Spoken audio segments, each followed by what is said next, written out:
We want those we care about to feel safe, loved, and secure. And we naturally want the same for ourselves. Yet in today's chaotic world, millions feel anxious, isolated, unseen, and unloved.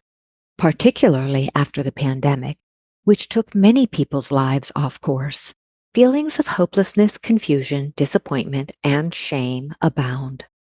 Often silent expectations from others and from ourselves can add another layer of stress. From educational and career goals gone awry to lost friendships and broken dreams, many self-isolate, self-soothe, or resort to finding comfort, meaning, and connection in the virtual world, foraging for relationships online and through social media. However, this unfulfilling chase can exacerbate persistent feelings of emptiness. As loneliness and mental health issues such as depression, anxiety, and suicidality skyrocket, can we embrace the skills that will help us and those we love navigate this strange new world in healthy, connective ways?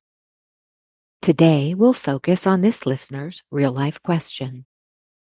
My son unexpectedly dropped out of college due to anxiety and panic attacks.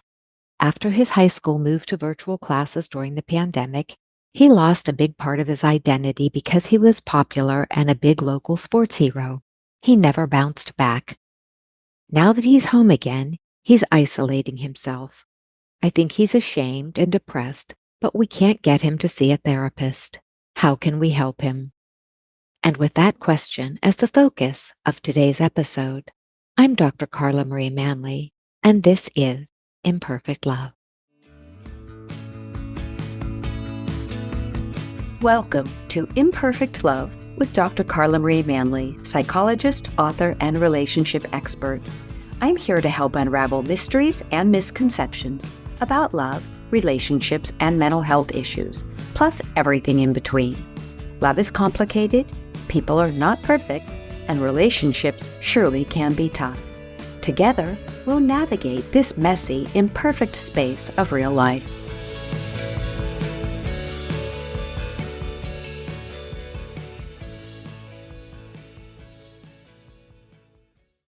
Please note, as this episode contains sensitive information, listener discretion is advised.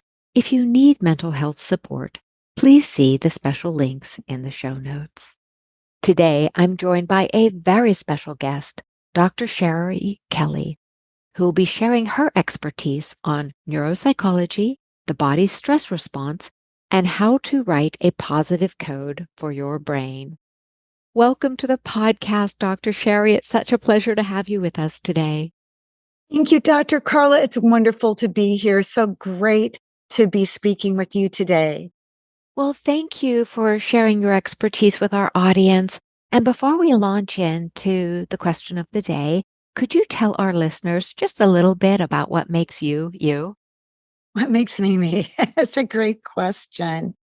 I think the thing that best describes joy that I find in my work and in my life is really meeting so many people and helping so many people discover what's special about themselves and helping people feel empowered. Oh, I love that. And it's so important, as you say, to help people, having a mission of helping people unfold and become their best selves. It's such a Yes. great passion. So thank you for You do. sharing that. Yes. When we look at your history, I mean, you have such a wealth of mental health expertise in so many realms. Could you just tell us a little bit about your background in the world of mental health and psychology and what led you to do such important work around helping adolescents, college age, and below really get established, really find themselves after, big hiccups in life? Yes, absolutely. I really became interested in helping adolescents in particular very early in my career. I realized very early on, even in my undergraduate studies, how really critical the adolescent years are, particularly early adolescence. And it's sort of a make or break time. there are a lot of important factors during those times that can set a course for a young person. And so many people seem to have their pathway for life really kind of diverge from where they had hoped it would lead to where they don't want to be during adolescence. And so I wanted to focus on that critical part of development because I really felt that honing in on the needs of adolescents and providing education for themselves and how to be their own best friend, how to be that internal, wise, and caring voice, how to make decisions would help them throughout the lifespan. That's beautiful and so, so true that we often think kids are pretty well formed by the time they're 11, 12, 13, yet often so much of the body, mind, spirit connection and the foundation of who that person is going to be continues to form up until, 25 and Yeah. beyond. And Yeah. 25 is when the brain is fully myelinated. So we don't realize, even though this person looks like an adult, right? There is a lot going on behind the scenes, and not blaming or shaming parents or school systems or anything like that. But there's a lot that can go right when we're raising Mhm. children.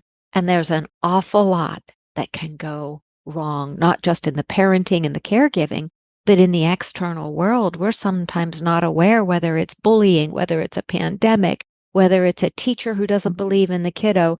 And then parents, not that I'm going to make this podcast, this episode all about, the parents and their plight, but I have worked with so many parents who end up feeling helpless and powerless, as the mom in this case who wrote in saying, please help me. I don't know what to do. Mhm. So when you look at that really formative time of adolescence and some of these key pieces in our world that Yeah. are causing kids to expand, I'm not using the word trauma lightly. A lot of kids are being traumatized on so many fronts, whether it's with eco anxiety, whether it's with the school closing, whether it's with, parents breaking up, the uncertain world, pollution, everything, the political climate. They are really facing a lot of big changes. So, can you explain to our listeners what that does on a stress level to Sure. anyone, but particularly teens? Yeah. So our teens, like us, are living in a VUCA world. And VUCA stands for volatility, uncertainty, complexity, and ambiguity. And I'm going to add an H to that, hyperconnectivity through this. Yes. And let's pause on the hyperconnectivity. And Dr. Sherry held up her phone for those of you who are listening and not watching. And absolutely that. What's interesting, I just want to pause, maybe go backwards with this. The hyperconnectivity, we feel as if, and kids feel as if they're connected because they're having a chat, because they're watching a TikTok video, because they have all of these friends, but yet they're feeling empty Mm-hmm. and disconnected. Yes. Could you talk about that piece, which I know isn't just Yeah. for kids. A lot of adults are feeling the same way. A lot of them. I have been speaking about this for almost, well, I'd say over 20 years now. I started speaking about the impact more than 20 years ago of a social media platform called MySpace. That was, if you're old enough to remember what it was, it was before there was Facebook or Instagram. And people were very much basing their self-worth on how many friends they had. Okay. And that was an issue for teens and young adults about 20, 25 years ago. What you said is so true, Dr. Carla, about people of all ages now having a false sense of being connected, having relationships. They are virtual relationships. Some of our kids only have relationships on the Discord platform or on gaming platforms. And one of the things that makes it difficult for them to get out of that is that it's immediate. They can get immediate connection or immediate gratification, but it's not real connection. It's usually not a two-way street, and it's usually reactive rather than proactive in the content. And when you talk about, so first for listeners who don't know about Discord, could you give a brief explanation of, we're not talking about Discord as in two people, having an issue between them and a lack of agreement. We're talking about an online platform. So please explain.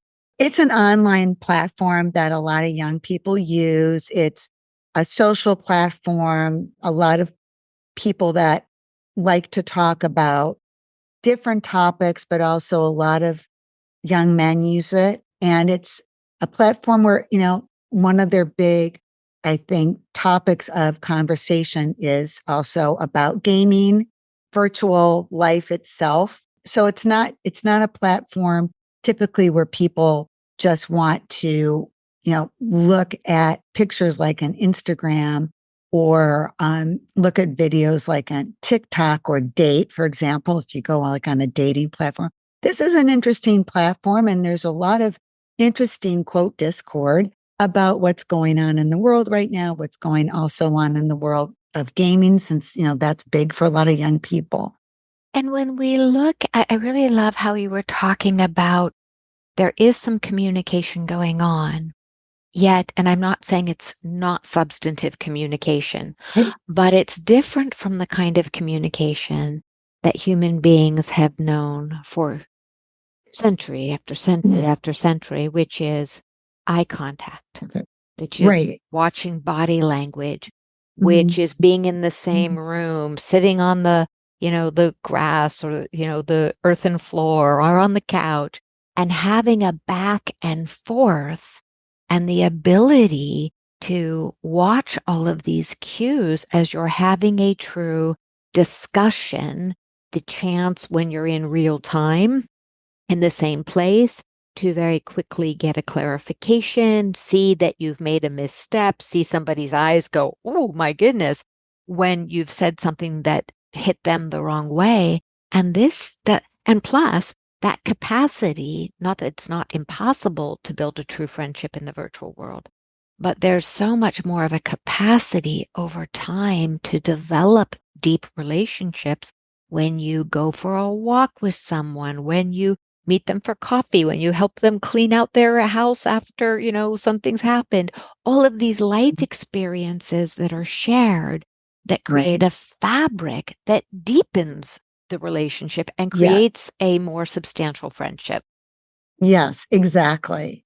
And along with that, the irony of us being more connected than ever before because of the internet, yet so disconnected from each other on an emotional level. So when we take it back to the question of the day, this mom who wrote in where you used the word disconnected, and it sounds as if, and I know I've received enough questions like this one to know that this is a problem, yes, in America, but certainly in other places. And a lot of people are suffering from the same issue. Not all kids have fallen out of high school. Some have decided to take a gap year or not gone to college at all, or have not gone, they've just decided to stay home. And so when we look at what is happening with these young adults who are facing a world that is scary, but also their foundation. They were building this foundation of where they were going to be in life. They were dreaming, they were hoping, they were seeing that high school graduation. They were seeing that college graduation. They were envisioning that first job. They were envisioning, maybe marriage, kids, whatever it is. And then that foundation cracked for whatever reason. I'll give you the reason. Thank you. So my daughter and I have been providing webinars and workshops since before COVID, starting in 2018. We have our website, Positiva Teens, workshops and webinars. And during COVID, we gave a lot of webinars. And one day she was able to explain it better than any psychologist I know.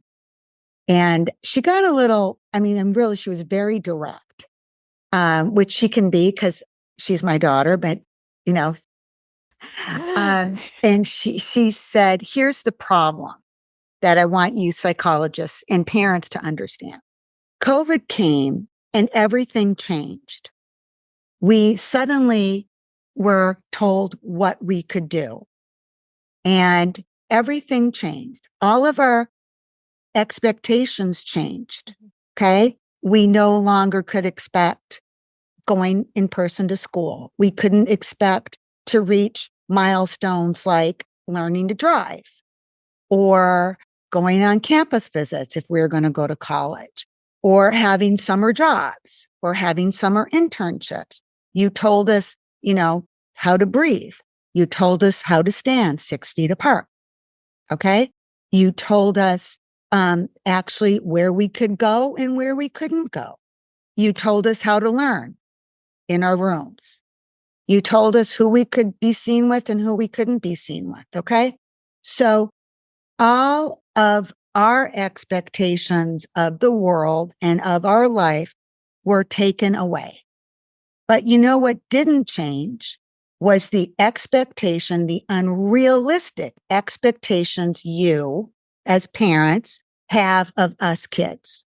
That didn't change. You still expected us to get good marks, to get a job, to go to a good school, to transition from high school to college like nothing happened. So you need to check where your expectations are versus our expectations. Wow, she's a powerful young woman, isn't she? And She is. and I agree with her. It is those expectations. Yes. And when I think about, my definition of imperfect love, right? That we want to love, but sometimes we get it wrong, right? Sometimes Right. we don't expect, well, we often don't know what's coming. We don't expect these calamitous situations to arise. And Right. when they do, we're focusing on, oh, well, okay, I'll work remotely now, or I can't do this, or I can't have the celebrations at home, but we're not realizing that we are adults who have somewhat more power. And as difficult as the pandemic was on adults, for those who were, teenagers, young adults, kiddos in grade school, their brains just couldn't take in the magnitude of how it was going to affect them now and then into the future.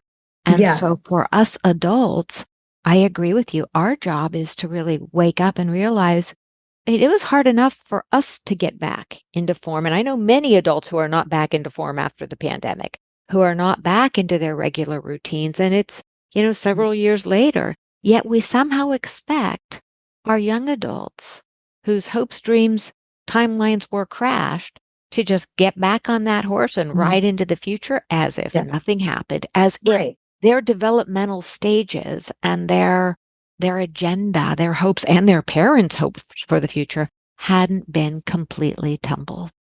Exactly.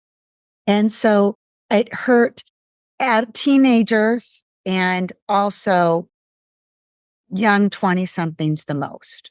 Mm-hmm.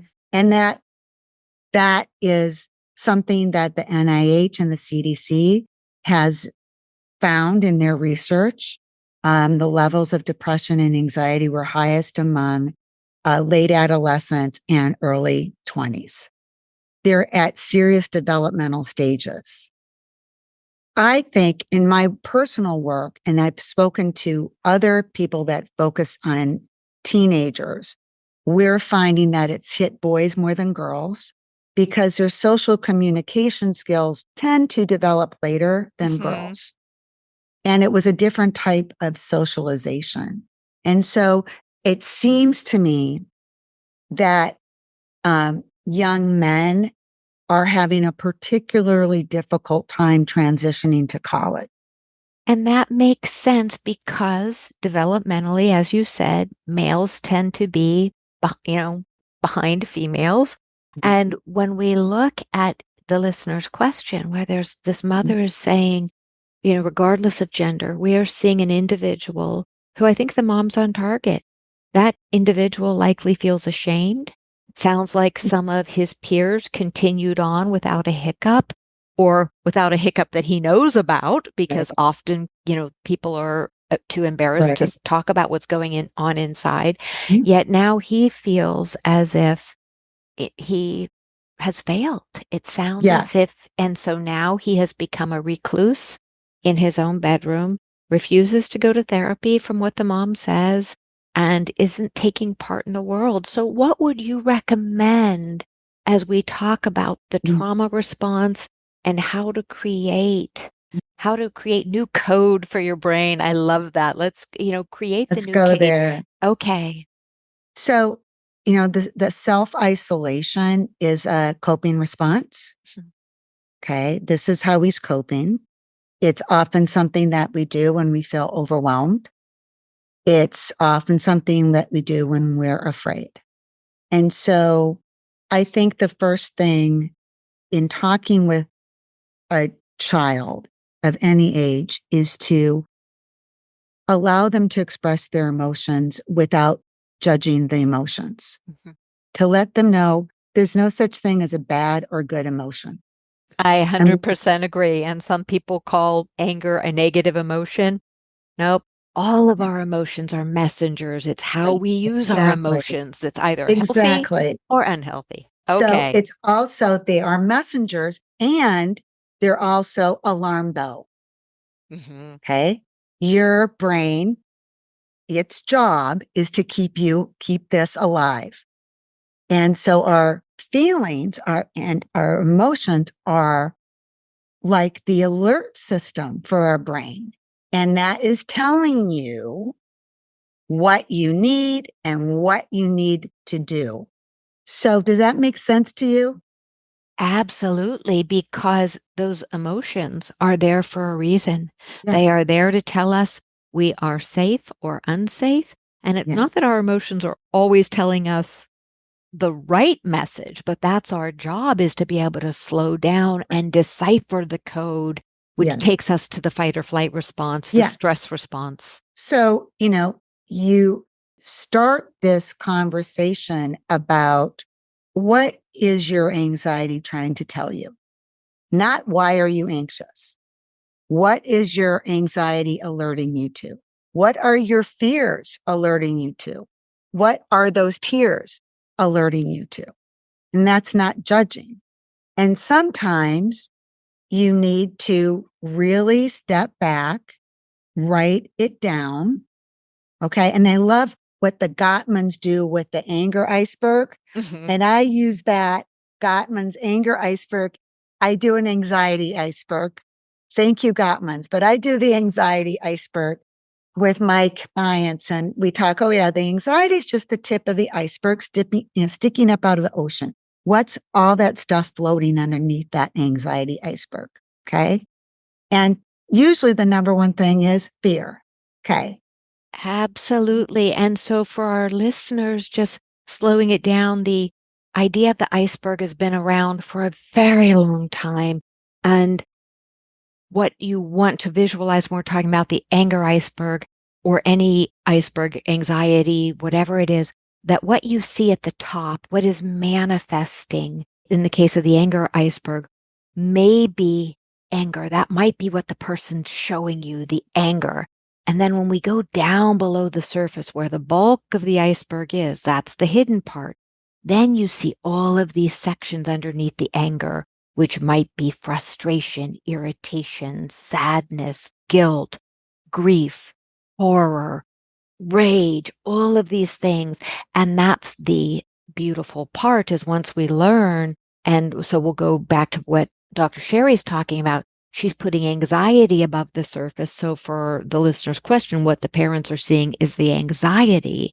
And then the work is to go beneath the anxiety to uncover all of those pieces underneath.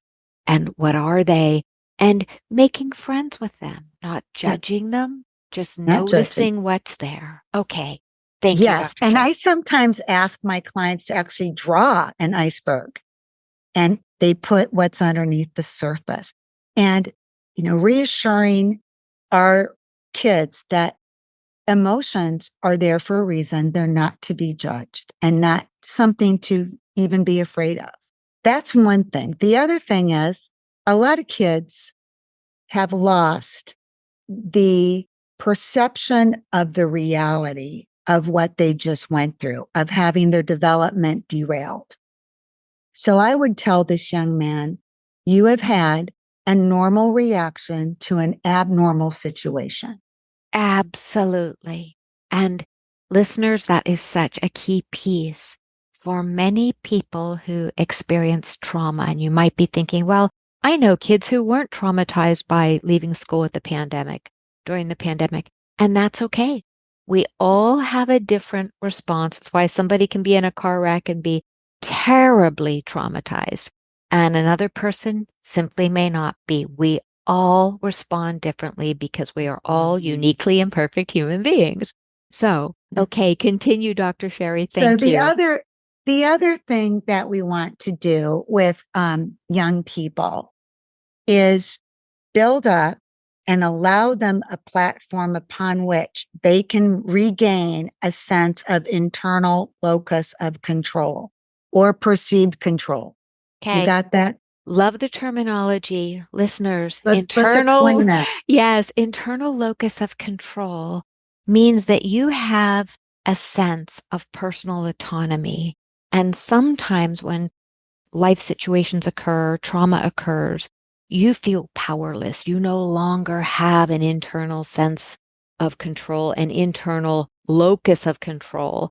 And then a parent may step in and do their best to try and help, but that can, depending upon what the parent's doing, that can be an external locus of control. Child do this, child do that. So it's not, even though the parent may be well intentioned, it's not building that sense of agency inside the child. So please, Dr. Sherry, explain how we can build that internal Yes. locus. So again, I'm going to bring this back to the pandemic. I've been talking about this since April 2020. And I've done many webinars. So I have talked about this.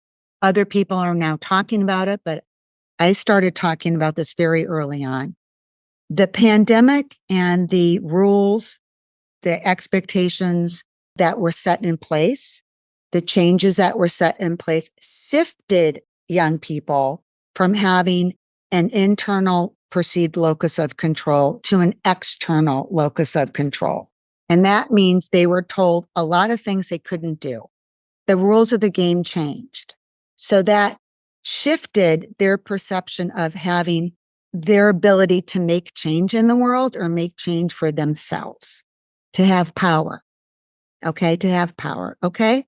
And that makes perfect sense. I just want to pause for a minute because I remember when the quarantine really went into full swing and our local parks were closed. And we were told you can't walk in the park, which is part of what I do every morning. I was furious. And I'm not at a developmental stage where, Right. I really need a lot of that agency in order to develop. It was more of an inconvenience and confusion. But if we look at young adults, teenagers, adolescents, where that's their whole purpose in life is to create autonomy, to experiment with that, to be able to go into this park, this place, this school, this library, this party. That's their job. Yes, exactly. That's how they grow and develop skills. So, the purpose is as a parent, you want to foster a greater sense of their own control over their lives. And one way to do that is to help their child find platforms upon which they can feel empowered. Maybe it's learning a skill. Maybe it's volunteering. Maybe it's getting a job. Maybe it's, going away and doing some type of a summer program or a work study program. And this is not just reactive. There's a purpose to it. And this is one of the big shifts. And I know you love talking about shifts, and so do I. I want them to shift from being a young person that is thinking or waiting for life to happen to them. And I want them instead to make life happen. I don't want them to think that It's about the journey. It's not about the journey anymore, not in this world. They need direction Okay, so because, okay, let me ask you a question. Let's take it back to this listener where it sounds as if the kid doesn't want to leave his room. right. So let's talk about how we empower without forcing, Right. without making the individual feel Yeah, less empowered. How good. do we coax that soul Okay. out of the Well, bed? you try to get them. I'm hoping that this child leaves the room at least to come out and have breakfast or dinner. Okay, let's hope. Okay. And if they're not, that's another problem. And that's when the parents really need to work with a therapist or a coach. If they're not helping their child to take action, to even move, to get out of the room, because that's not serving anyone. Right. So you have a conversation that validates what they're feeling, their anxiety, their fears, let them know they're not abnormal. There's nothing wrong with them. And you start talking about, okay, what's this fear trying to tell you? And oftentimes we're overwhelmed when we know we have to change, but we don't know how. Mm-hmm. And that's one of the hallmarks of anxiety. And we ask in a positive way, okay, where would you like to see yourself a year from now? Imagine your best possible life a year from now. And if they say, I don't know, said, well, one of the ways that we're going to get you to feel better is for you to start visualizing where you want to be a year from now. Let's talk about that destination. I love Mhm. this, Dr. Sherry, because it's allowing the parents to put any of their hopes, dreams, agendas aside. Maybe they Mhm. thought their kid was going to be a football Hall of Famer. Maybe they Mhm. thought that he was headed to Harvard. Who knows? But so the parents are putting their expectations aside in a Yeah. very healthy way, not letting, because this is the kid's life, not, and a lot of This is parents exactly, live through their kids or have healthy expectations for their exactly. kids. So we want the parents to put their expectations aside and then really work with the kid on where they're at and baby step it. It may And be you that, baby step it. And I actually use backward design. please explain. Okay. So when we talk about, we want our kids to have goals and direction because directionality helps you make choices. Hmm. Does that make sense? So I'm going to explain it to them, Absolutely. right? So if you don't know where you're going, it's going to be really difficult to make the choices of, well, how am I going to get there? Do I take a right? Do I take a left? What's my direction? Where am I going? And also, if you don't know your direction and the goal, it makes it really difficult to go around any obstacles that might come in your way. You will be removed or bumped off course by any obstacle if you don't know really what you're aiming for. Does that make sense? Absolutely. And you're making me think of how important it is, again, when we're looking at this child who is symbolic of many individuals around the world of various ages, that it may be they can't see ahead a year. They may not be able to see ahead 6 months, but they may be able to see ahead to tomorrow or Yeah, to a month and ahead. and some kids can't even see a month ahead or tomorrow. And that's because you're overcome with the fear. Mhm. And that's where you really get into talking about what that fear is telling you. And it might be this. It might be that the child doesn't work with a psychologist or a psychiatrist. Maybe they start with a coach because if he's an athlete, he's used to having had coaches. And just like there's coaches for football and basketball, there's coaches for us to go through life and to make changes. So that might be more comfortable for him. Does that make sense? Absolutely. And you're making me think about my first book, Joy from Fear, which was all about fear and learning to face your fears, to actually Mhm. make your fears your friends, to understand them. And so what you're saying is where that individual may be right now. Maybe a psychiatrist or psychologist or a visit to the doctor's office is too scary, but maybe talking to a life coach or Right. a sports coach that he Right. knew in high school. Or psychology coach. Sports, yeah, anything to make that baby step. And again, it's so hard for the loved ones around this individual because they want that person back on track. They want their lives back. They want the other individual to have their life. But we sometimes have to just step aside and allow the baby steps to happen. Yes. And so, along with this, it's very important for the parents to clarify their expectations. Okay. And so I use an expectations exercise with parents and with kids, with husbands and wives, with employees and managers. But this is one that I would recommend for the parents before they start trying to initiate change. Are you ready for this one? I'm ready. Okay, so I want you to take a piece of paper and draw 3 columns. We're going to make an expectation spreadsheet. Got it. I have my paper. I have my columns. Here we go. So for you that are not on the screen but listening, the first column is going to be what you expect as a parent to provide for your teenager or young adult, what you expect to give them, what you expect to provide for them, not only materialistically, dwelling and food and spending money, but also emotionally. Okay. What kind of support? Positive support. Okay. What's your purpose as a parent? Okay. So first column is what are my expectations for the support I provide physically, mentally, emotionally, spiritually? Right. Got it. What I expect of myself as a parent. What are my expectations as a parent? Okay. The second is, what do I expect from my son or daughter? What do I expect?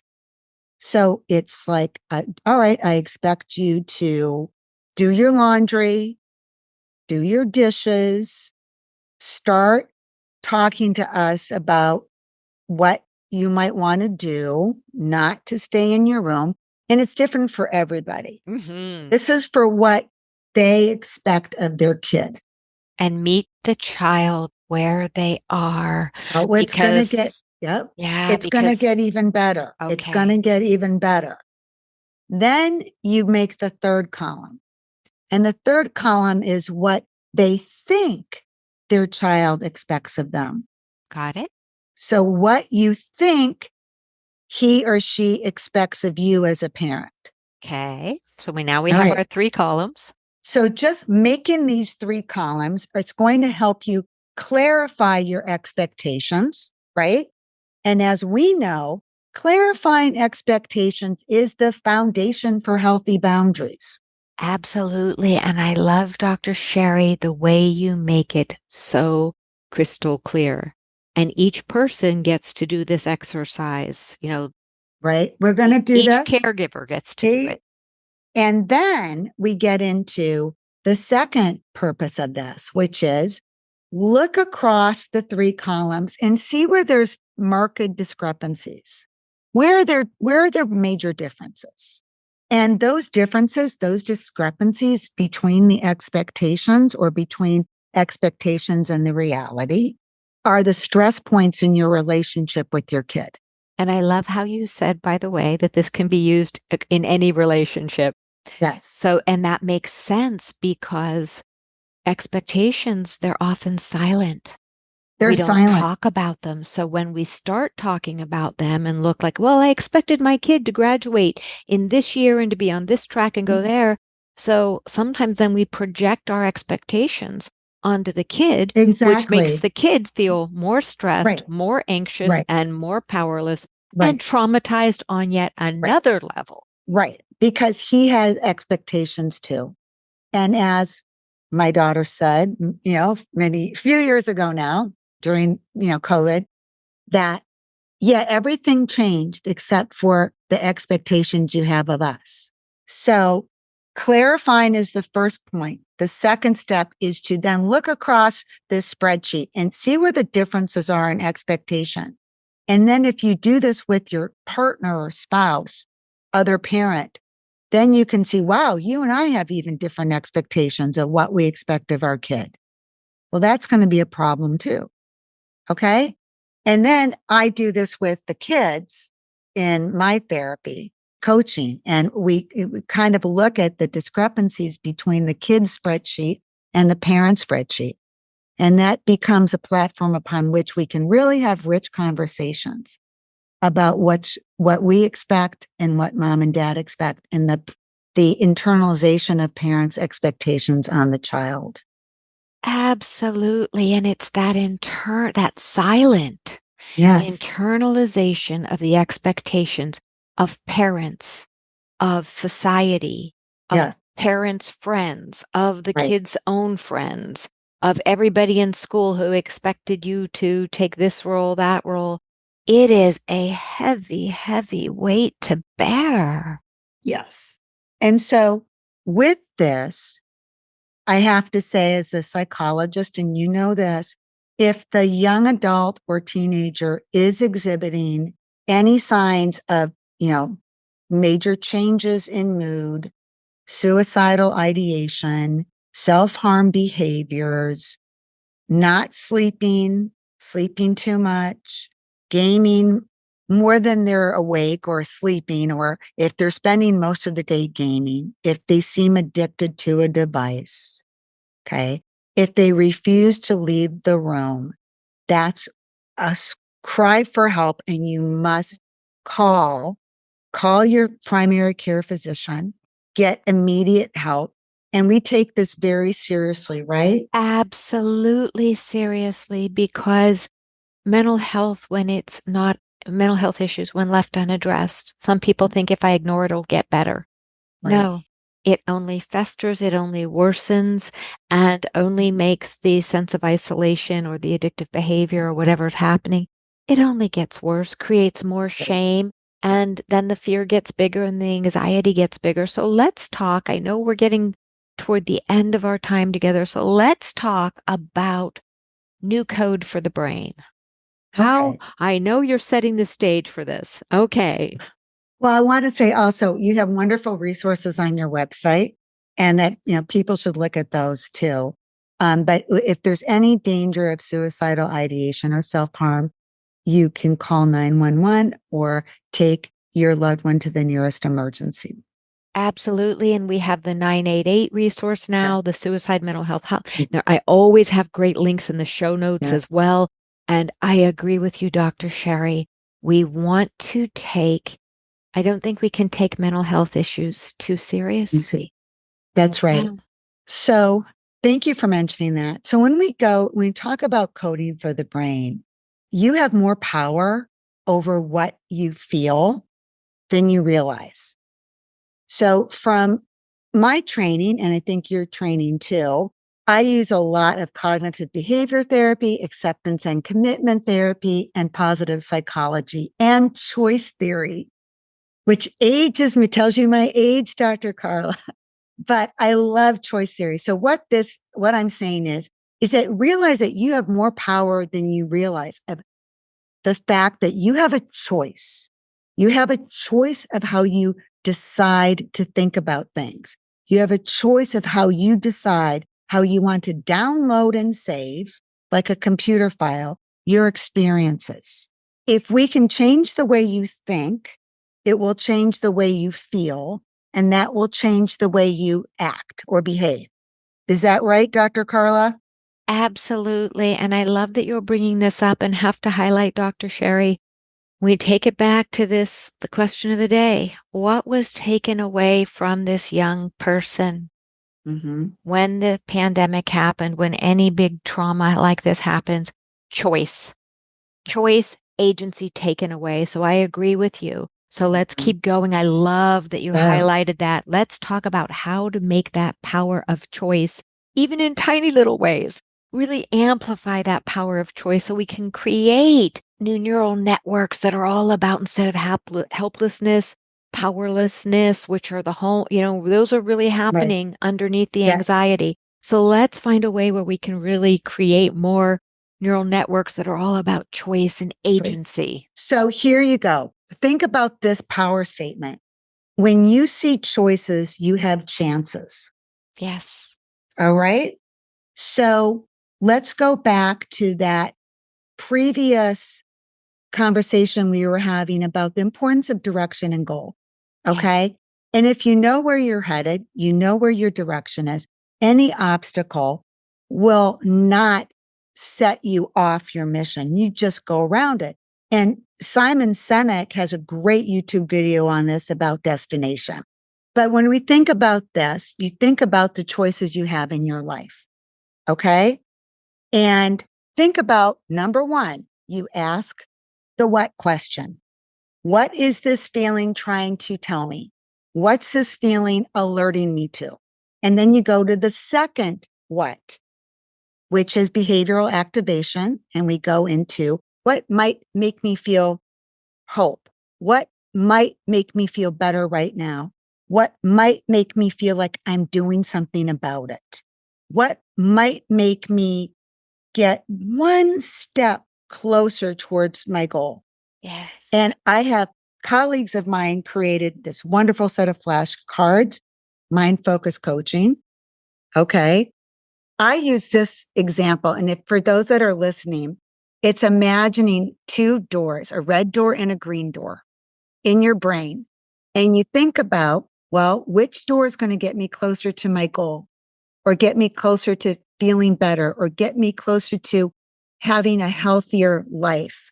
And the green door is the door that shows, oh, it's a pathway towards a rainbow. A red door, if you open it, it might feel good now, but it's not going to get you closer to your destination. Yeah, there's smoke and fire coming out from behind that door, listeners. Yes, exactly. So the green door is the choice that will get you closer to your goal, one step closer to your goal. And this is something that we learn in choice theory and CBT. So in positive psychology. So you train your brain to think, I don't know what to decide. You're thinking, okay, well, what do I want the goal of this conversation to be? For example, what do I want the goal of this job interview to be? What about in my relationship? How do I want that person to feel?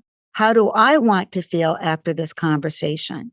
And if it's our young man, you think about, okay, I want to code myself more for the future than ruminating in the past.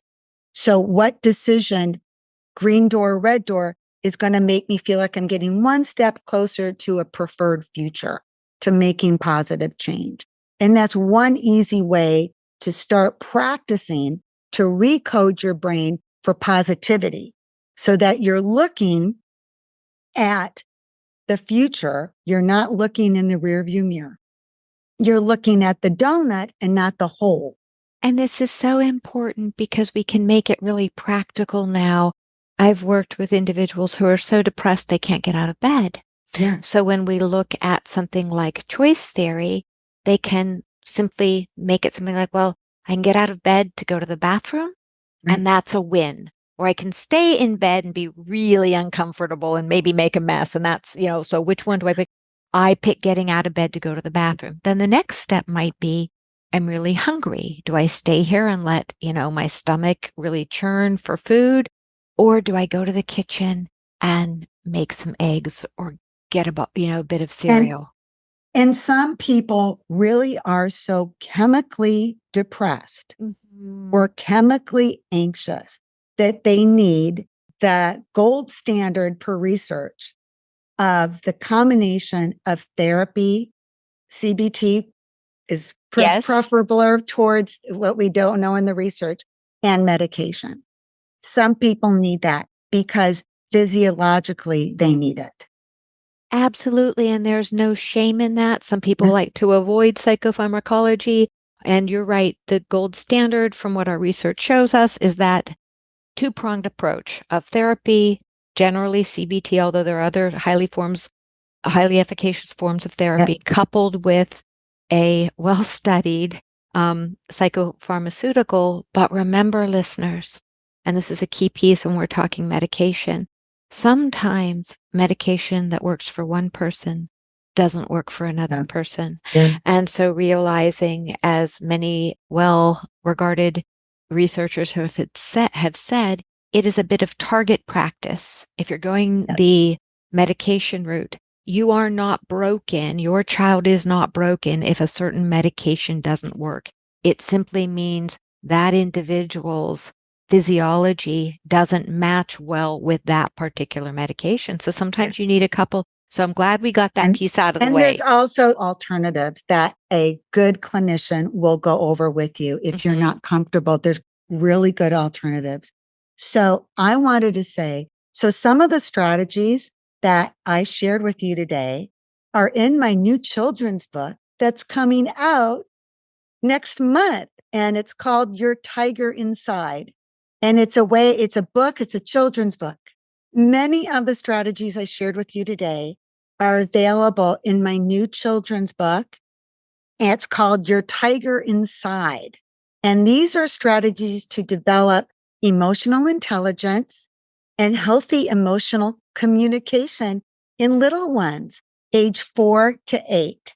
So you can go to my website, yourtigerinside.com, to learn how you can order it online and to learn more about the book and learn more about my work.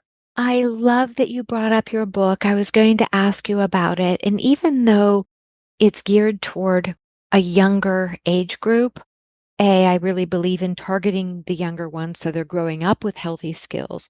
But also, if you happen to have a copy around your house and it's in easy view, anybody of any, in fact, I love reading children's books because they're giving you big information in bite-sized pieces that instead of having to, read a 300 or 400 page book, you get a lot of the highlights.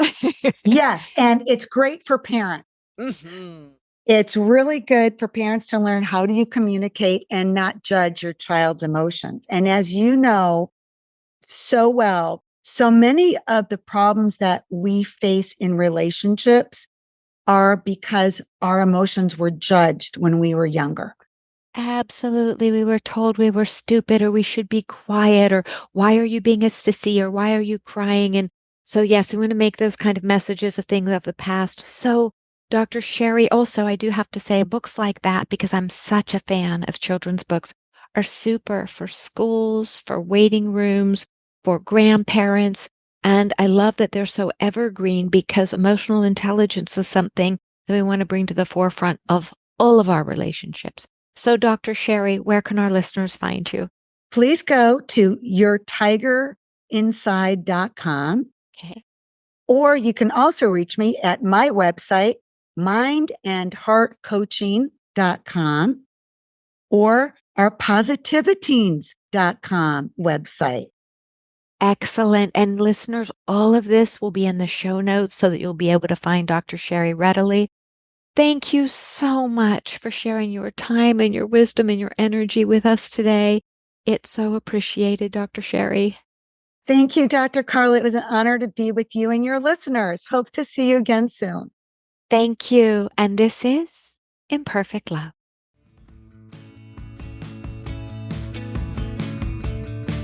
Thanks so much for sharing your time with me today. Remember, you have the power to transform your life and love fearlessly, if imperfectly, and it's my privilege to help you along the way. You can find more life-changing content, including my books and other podcast episodes, at drcarlamanly.com. Feel free to submit your own confidential questions through my website.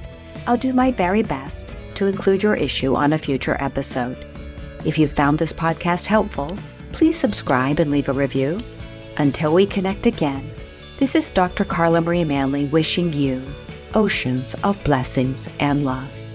Please note, this podcast is psychoeducational in nature and is not intended to replace formal mental health support. Please contact your healthcare provider or emergency hotline if you need psychiatric care. And as always, please take good care of your amazing, wonderful self.